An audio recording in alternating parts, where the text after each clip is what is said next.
2 August 2024। দেশের পরিস্থিতি দ্রুত উত্তপ্ত হয়ে উঠছে।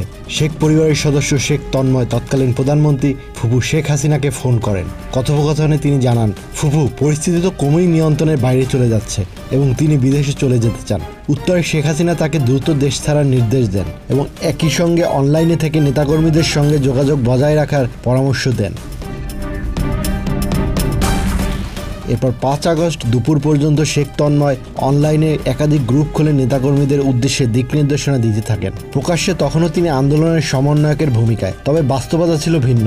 সে সময় তিনি পরিবার সহ দেশের বাইরে অবস্থান করছিলেন। 5 আগস্ট শেখ হাসিনা দেশ ত্যাগ করার সঙ্গে সঙ্গেই শেখ তন্ময়ের ফোন বন্ধ হয়ে যায়।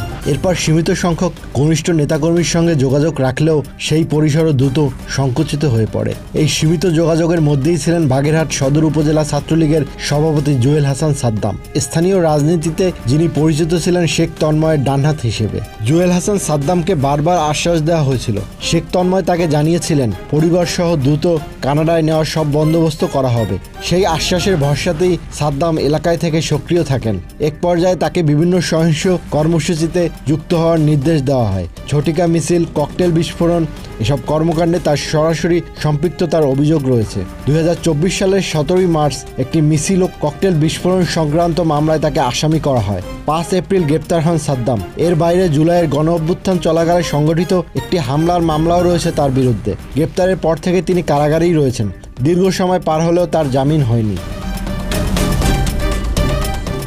এখানেই দৃশ্যপট বদলে যায়। সাদ্দাম গ্রেপ্তার হওয়ার পর শেখ তন্ময় তার সঙ্গে সব ধরনের যোগাযোগ বন্ধ করে দেন। বন্ধ হয়ে যায় পরিবারকে সহায়তার আশ্বাসও। সাদ্দামের স্ত্রীকে কার্যত নিজের মতো করে চলতে বলা হয়। এখান থেকেই শুরু হয় একটি পরিবারের নিঃসঙ্গ লড়াই। দীর্ঘ কারাবাস, আর্থিক অনিশ্চয়তা এবং রাজনৈতিক আশ্রয়হীনতা সব মিলে চরম মানসিক চাপে পড়ে যায় সাদ্দামের পরিবার। গণমাধ্যমে প্রকাশিত তথ্য অনুযায়ী এই চাপই শেষ পর্যন্ত ভয়াবহ পরিণতি ডেকে আনে। ধারণা করা হচ্ছে স্বামীর বন্দিত্বে মানসিকভাবে বিপর্যস্ত হয়ে সাদ্দামের স্ত্রী স্বর্ণালী তাদের 9 মাস বয়সী সন্তানকে হত্যা করে আত্মহত্যা করেছেন। খবরটি প্রকাশের পর সামাজিক মাধ্যমে শোক ও ক্ষোভের ঝড় ওঠে।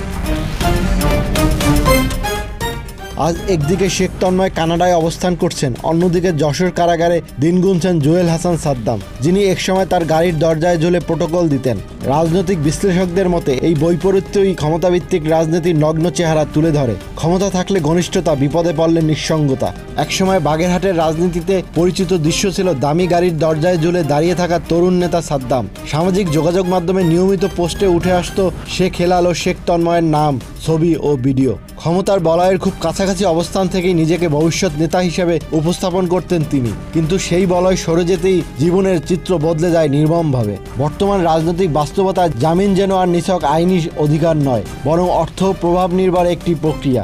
স্থানীয় রাজনৈতিক অঙ্গনে আলোচনা রয়েছে, একটি রাজনৈতিক মামলায় জামিন পেতে এখন 10 থেকে 13 লাখ টাকা পর্যন্ত খরচ হচ্ছে। প্রভাবশালী আইনজীবী, দালাল চক্র আর আদালত কেন্দ্রিক লেনদেনের এই ব্যবস্থায় পড়ে সাদ্দামের পরিবার আর্থিক ও মানসিকভাবে ভেঙে পড়ে। প্যারোলের কোনো আনুষ্ঠানিক আবেদন না থাকায় সন্তান হারানোর পর সাদ্দাম মাত্র কয়েক মিনিটের জন্য তার সন্তানের মরদেহ দেখার সুযোগ পান। হাতকড়া পরা অবস্থায় সন্তানের নিথর দেহের সামনে দাঁড়িয়ে থাকা সেই দৃশ্য বহু মানুষকে নাড়া দেয়।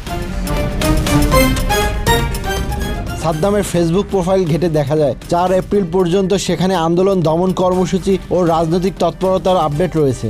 শেখ হেলাল ও শেখ তন্ময়ের প্রশংসায় ভরা পোস্ট থাকলেও স্ত্রী ও সন্তানের কোনো উল্লেখ নেই। স্থানীয় সাংবাদিকদের মতে রাজনৈতিক পথে টিকে থাকতে গিয়ে তিনি সচেতনভাবেই ব্যক্তিগত জীবন আড়ালে রেখেছিলেন। কেউ কেউ বলছেন পরকীয়ার সম্পর্কও রয়েছে। এই প্রেক্ষাপটে সবচেয়ে বড় প্রশ্ন, 4 আগস্ট রাতেই যারা দেশ ছেড়েছেন তারা কি আজ বিপদে পড়া সাদ্দামদের খোঁজ রাখছেন? পরিসংখ্যান বলছে 1 বছরে আওয়ামী লীগের প্রায় 44,000 নেতাকর্মী ও সমর্থক গ্রেপ্তার হলেও তাদের মধ্যে প্রায় 33,000 জামিন পেয়েছেন। অধিকাংশ ব্যক্তিগত উদ্যোগে নিজের পকেটের লাখ লাখ টাকা খরচ করে। বড় নেতাদের কাছ থেকে মিলেছে শুধু আশ্বাস, শিগগির সুখবর আসছে। অনেকের মতে সময় বদলাবে, তন্ময়েরা ফিরবেন, এমপি বা মন্ত্রী হবেন। তখন নতুন কোনো সাদ্দাম আবার দামি গাড়ির দরজায় ঝুলে প্রোটোকল দিবে, আর বিপদ ঘনালে ক্ষমতার কেন্দ্রে আবার দেশ ছাড়বে। জেলে পড়ে থাকবেন সেই কর্মীরাই। এই বাস্তবতা থেকেই উঠে আসে কঠিন কিন্তু জরুরি বার্তা।